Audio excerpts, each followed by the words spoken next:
Yo, what's going on, guys? Chris Barney here, Overtime Athletes. What I'd like to do for this video is introduce you to one of our coaches, Jake Gottesman. Now, Jake Gottesman is somebody who's come to us via University of Tampa, where he earned his master's degree in nutrition science. And not only was he a great coach, he obviously got an exercise science as well, but not only was he a great coach around the gym, but one thing that Jake excels at is his ability and his knowledge and wisdom in nutrition.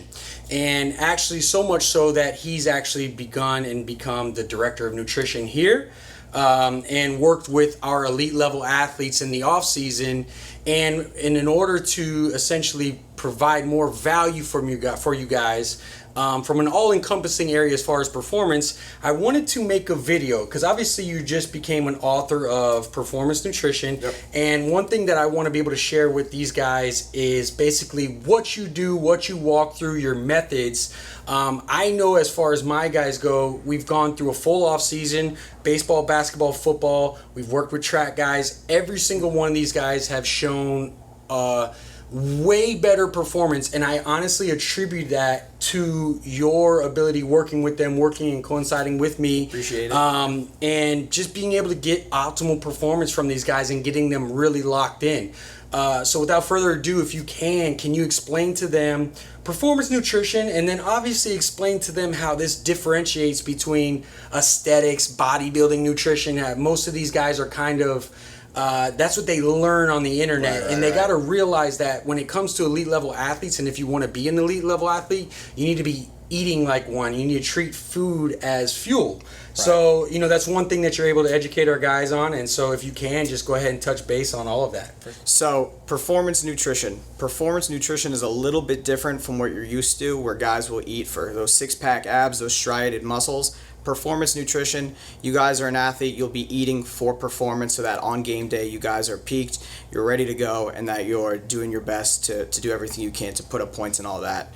So the first thing I do, guys, with all of my athletes is I get a baseline, just like Chris would with any of his athletes, whether it's getting their broad jump, whether getting their vertical jump. What I want to do is I want to get their baseline measurements. The first thing I want to find is their caloric maintenance. Now, caloric maintenance is the amount of calories that you're going to eat to not gain weight, not lose weight, but to stay the exact same weight that you are. One way that I do that is by having our athletes track their calories over a 7 to 14 day period. So I have them download an app, maybe it's MyFitnessPal, where they track all of their foods for 7 to 14 days, and I take that average throughout those week or two, and I get their caloric maintenance. So again, that's the amount of calories you eat to not gain or lose weight. The next thing I do is I get their body fat percentage. So one reason that I get their body fat percentage is, one, you want to see the changes throughout the months of working with them, and also it allows me to start to have an approach of what I want to do with them.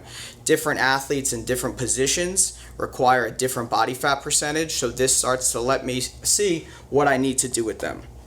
So the next thing I do with them, once I have their caloric maintenance, their body fat percentage, is I go into what's called my 5-5-3-2 method. So all that means, guys, if we're looking at the first 5, that stands for the amount of meals I want them to have in a day. So I want them to have 5 meals throughout the day. A couple reasons for this. One is I want them to have adequate digestion throughout the day. If you're going to have one big meal before your training session, you might feel a little bit sluggish. So I want to make sure that they're eating 5 meals throughout the day. Another reason is for recovery. If you have multiple windows at which you're eating protein throughout the day, it's going to be a little bit easier for your body to recover, gain muscle mass a bit easier, as well as keep off that fat mass. So that's important. Next thing, guys, is that second 5. That's going to stand for 50%. You want 50% of your diet to come from carbohydrates. Reason being is carbohydrates are going to be huge for performance. When you're working in the gym, when you're running routes, whatever it may be, carbohydrates are going to be your primary fuel. So you want to make sure you got those high and ready. Next thing, 3 or 30% is going to be protein. Like I alluded to, this is going to be your ability to recover, gain muscle, and keep the fat mass down. That's going to be very important, so you want to keep protein high. Next thing is 2 or 20% for fat. if you guys don't know, fat is very important for regulation of your hormones. So if you get below 20%, that's going to be very dangerous for your performance. And you also don't want to be too high, or it's going to be taken away from your carbohydrates and your protein as well, which are very important, like I said, for performing on the field, recovery, things like that. Now, important to know, guys, this is just where I start my athletes off. This isn't an end-all be-all. You shouldn't stay with this forever, but it's a good baseline to start with. And then throughout the weeks, depending on how you're feeling, this is what I'll change those numbers a little bit to best suit the athlete. That's what I call, guys, my performance macronutrients. Again, these are performance macronutrients. So you're not eating for six-pack abs. You're not eating for huge biceps. You're eating to perform on the field, whatever your sport is, so that you can have a little bit of an edge over your competitors or over your teammates who are not eating and not taking it as their job necessarily. Then you guys are taking it seriously and getting a bit of an edge. Now, next thing is optimal performance weight. Now, what is optimal performance weight? This is the ideal weight for you as an athlete. For different people, it's going to be different. For some people, it might be 170 pounds. For some people, it might be 220 pounds. It's good to have an idea of what this number is so that you can strive for that goal and you know what approach to take. So one way to find that out is obviously knowing your own body. If you know what you best perform at, this is going to be huge for you. Another thing, talk to your coach, talk to your strength and conditioning coach. The first thing I do as a nutritionist is I talk to Chris to see exactly what he wants those guys at. I might contact their skills coach. I'll talk to them personally and see what their goal is. If an athlete is 180 pounds and he has a goal or optimal performance weight of 185, depending on how much time with him, I'll either try to get him to 185 or I might try to get him to 190 and then cut him back to 185. It's again for peak performance.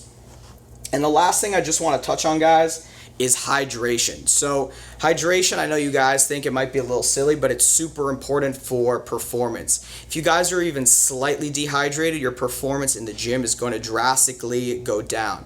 So just for brief recommendations, you guys want to make sure that you're drinking first thing when you wake up, drinking before training, drinking during training, drinking after. Again, if what you're training in is a hot environment, something like we have over here at the gym where it can be very hot in the summer, you also want to make sure you add electrolytes to it, stuff like sodium and potassium. This will provide you with adequate nutrition as well as prevent from cramping up during those sessions, guys. So this is what I do with my guys. The first thing when I see them at the start of the off season, next thing I'll do is go into whether it's a bulking phase or cutting phase, which we'll talk about in later videos, guys. But I'll see you guys next time. Pleasure meeting you. All right, there you have it, guys. Jake, I appreciate you so much. I appreciate you sharing with these guys. Guys, if you're interested, Jake is obviously the author of the newest book, Performance Nutrition. It basically outlines exactly the methods that he uses, that we utilize cohesively with our elite level athletes here in the off season inside our gym here in St. Petersburg, Florida. So if you're interested, check out the link down below. Appreciate you guys for watching. We'll come back for the next couple videos. Yes, sir. Awesome.